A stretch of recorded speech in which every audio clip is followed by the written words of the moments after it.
All right, we're gonna do a little review of the binomial theorem. I felt like it went okay, but there's a lot of questions, so we'll just clear it up. Well, a shortcut is using Pascal's triangle. So if you remember how it was made, it looks like this. You start with a 1 up top, and then you put 1s underneath it. And then if you want to find the next row, all you got to do, hold on, this is bouncing on me.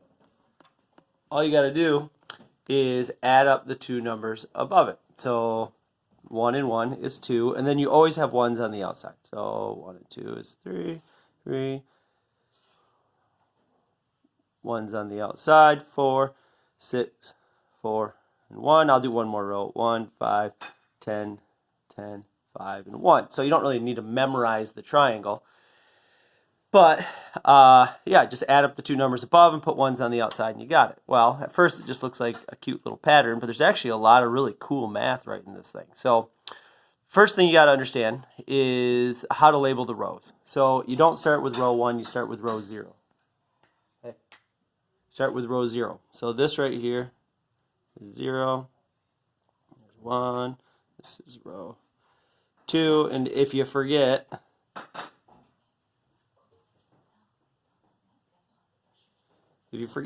you can say, all right, row 2 has a 2, row 3 has a 3, row 4 has a 4, so that will help you remember. Well, just by looking at it, like I said, there's not much there, but when you add it up, or add up each row, the sum of this row is 1, the sum of this row is 2, the sum of this row is 4, add up that one for 8, add up this for 10, 14, 15, 16, and you could probably guess that this is going to be 32. Now notice the pattern that's formed with your sums. It doubles every time. These are your powers of 2.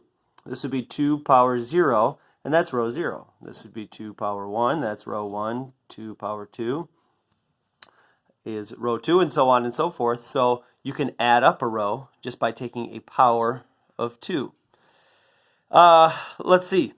Yeah, there's other properties, and we'll write them here. So each row begins and ends with 1.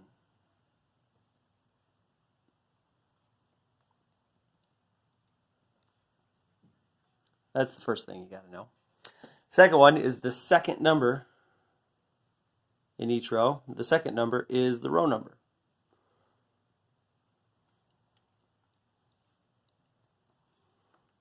The second number is the row number.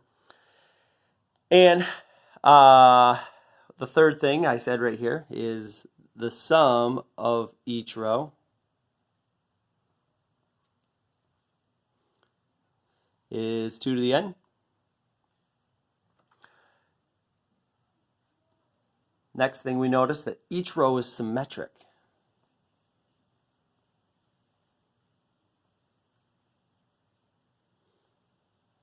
Each row is symmetric. I'll give a brief explanation of why that might be, but I don't want to spend a lot of time on it.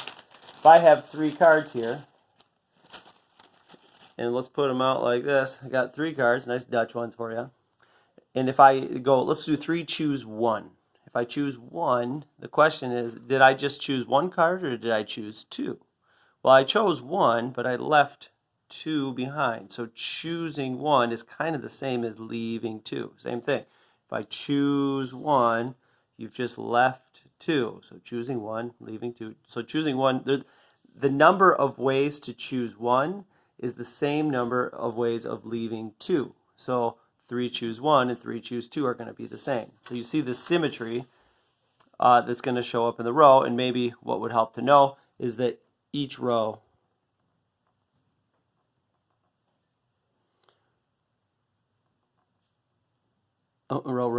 is the combinations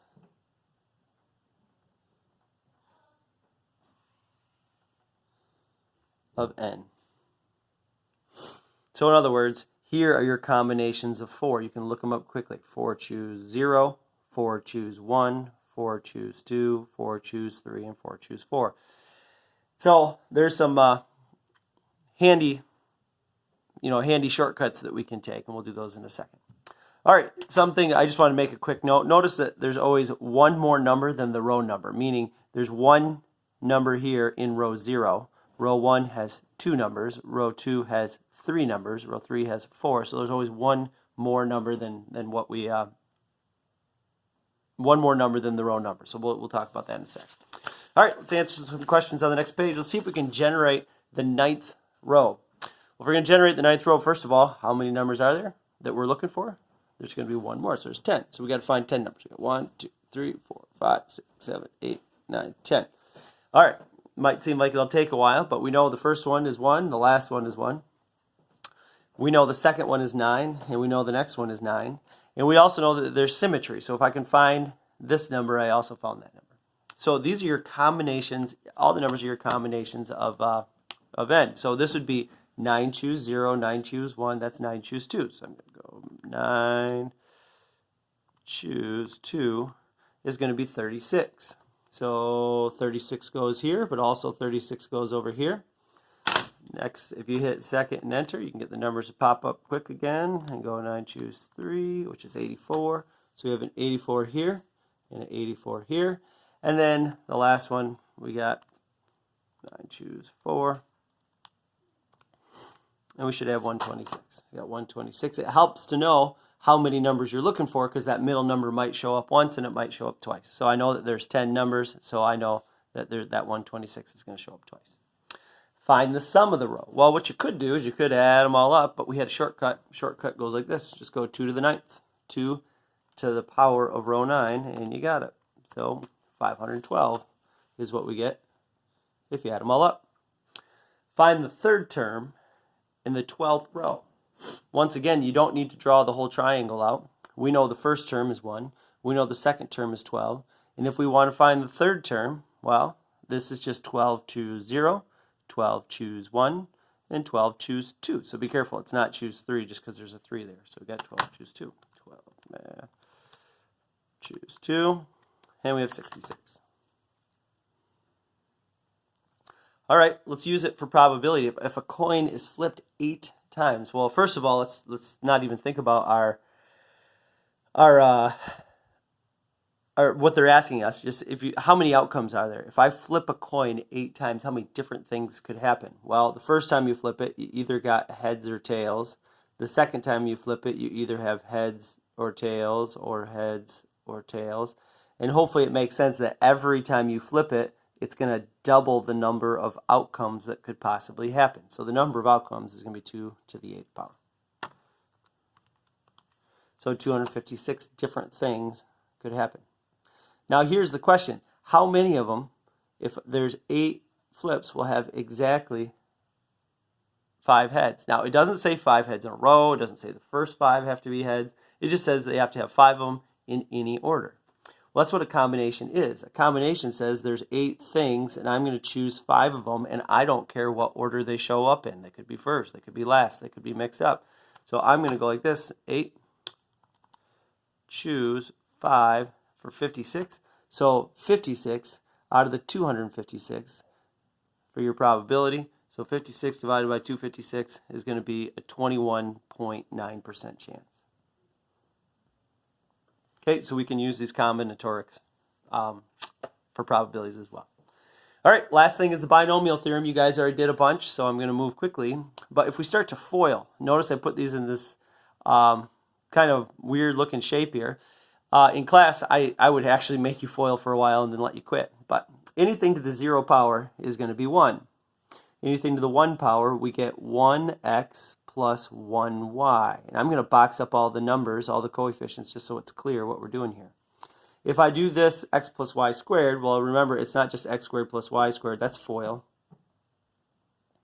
And if you do a quick FOIL over here, first would make 1x squared.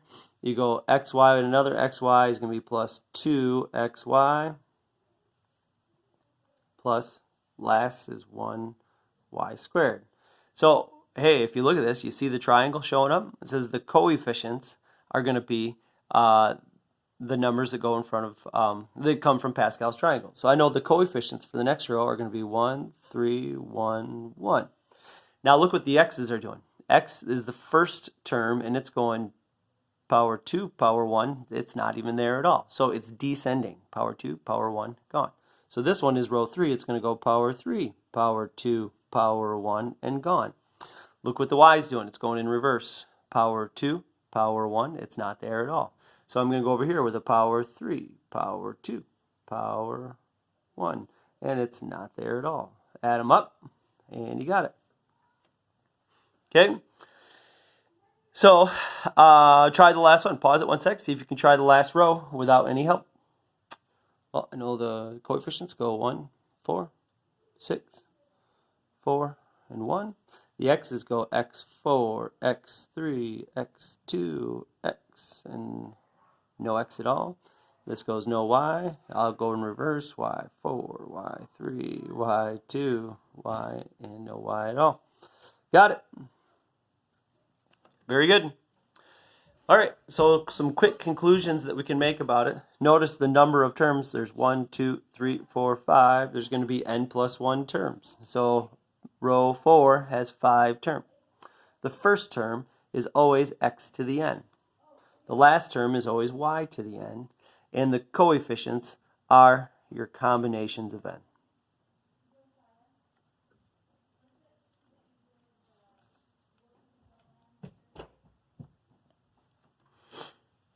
All right, so to break this down, anytime you have anything to the n power, notice there's 3 pieces.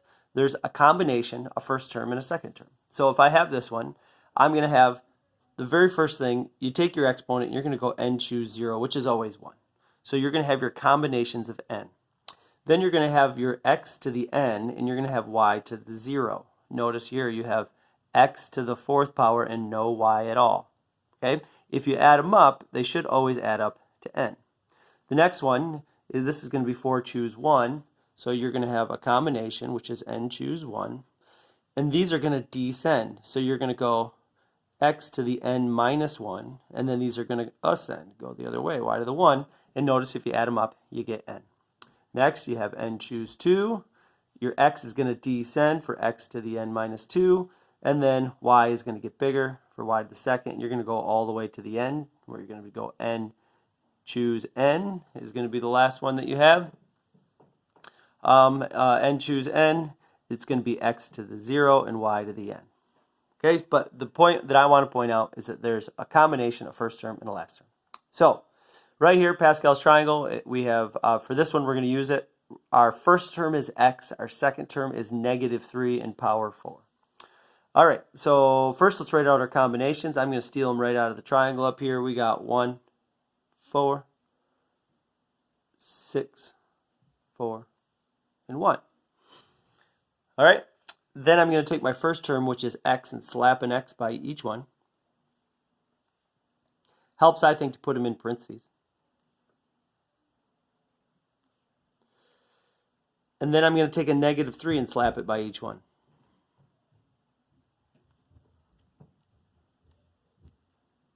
And this is multiplication. Add them all up. Have your x's go in descending order. So you have 4, 3, 2, 1, and 0. Have the second term go in reverse. So 4, 3, 2, 1, and 0. And if you do it right, all your groups, the exponents, should add up to 4. So I did it right. All right, so now we just got to simplify. Here we have 1. Anything to the 0 power is 1, so you just have x to the 4th. The next one, this says negative 3 to the 1st power. Obviously, negative 3 times 4 is negative 12, x cubed.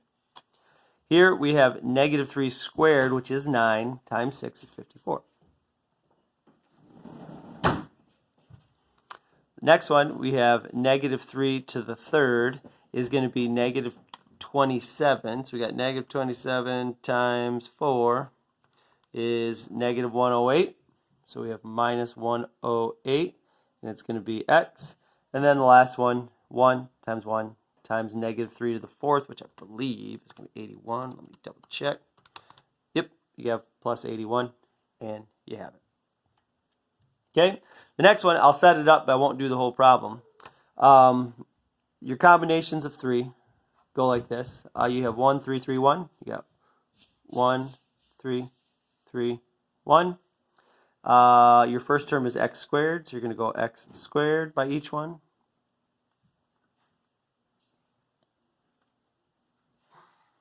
Second term is negative 3y.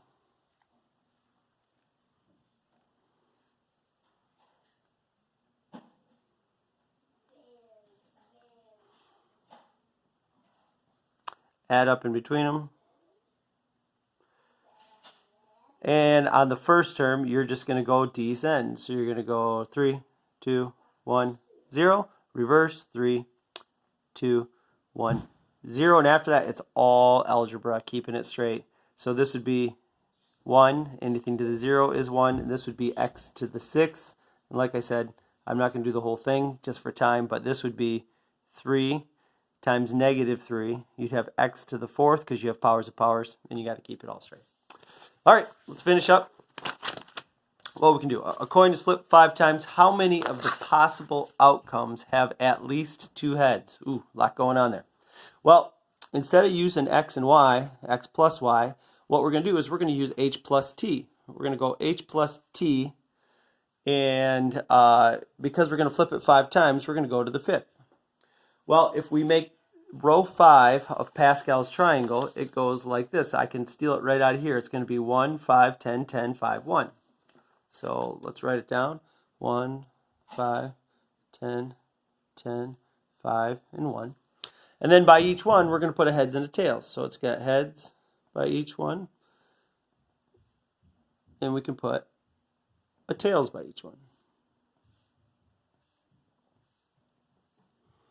Okay. Now go in descending order. 1 or 5, 4, 3, 2, 1, and 0.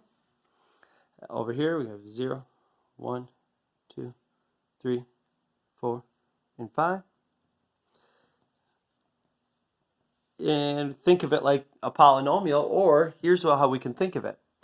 If we want to figure out how many ways, if you flip a coin 5 times, well, there's one way to get 5 heads and 0 tails. There's 5 ways that we could get 4 heads and 1 tail. There's 10 ways that you can go 3 heads, 2 tails. 10 ways, you get the idea. So if I want to figure out how many of the possible outcomes have at least 2 heads, well, this one right here has more than 2. This has more than 2. That has more than 2. And that has more than 2. These are the only ones we don't care about. So how many of them have at least? We have 10 plus 20. Looks like 26. So it's a different way to use this binomial theorem. All right, last one. How can we use this? If we have 3x plus 2y to the 7th, how do you find the term that contains that? Whew, tough stuff. Well, let's figure out, first of all, let's use our Pascal's triangle to figure out what row is going to have that. So, or what term. So let's see, I had row 5 was 1, 5, 10, 10, 5, and 1. Let's go row 6 is 1, 6, 15, 20, 15, 6, and 1. 1, 7, 21, 35, 35, 21, 7, and 1. So these are your combinations of 7, right? So instead of writing out, doing this whole FOIL, let's see if we can skip a little bit, right? Think about what's going to happen with this x. It's going to go in descending order, right? So I know my coefficients, I'll write them out, are 1, 7, 21, 35, 35, 21, 7, and 1. Think about what's going to happen to x. I'm going to put a 3x here, and then I'm going to put a power 7 on it, and then I'm going to start to descend. So let's descend until we get to a power 2. So 7, 6, 5, 4, 3, and 2. So I'm right here. I know that there's going to be a 3x here, and I know I'm going to square it. The second term is going to be a 2y, and you could go and ascend and figure out what your exponent is, but we also know they have to add up to 7. So I'm going to put a 5 there, or let's just check it out. We have 2y to 0, 1, 2, 3, 4, and 5. All right, now I just have to figure out what is this term, and the answer is not just 21. It's what you get when you put all these together. So 21 times 9 times 32. Okay, so if I do that, we have 21 times 9 times 32, which would be 6,048. All right, hopefully that cleared up some questions on the binomial theorem.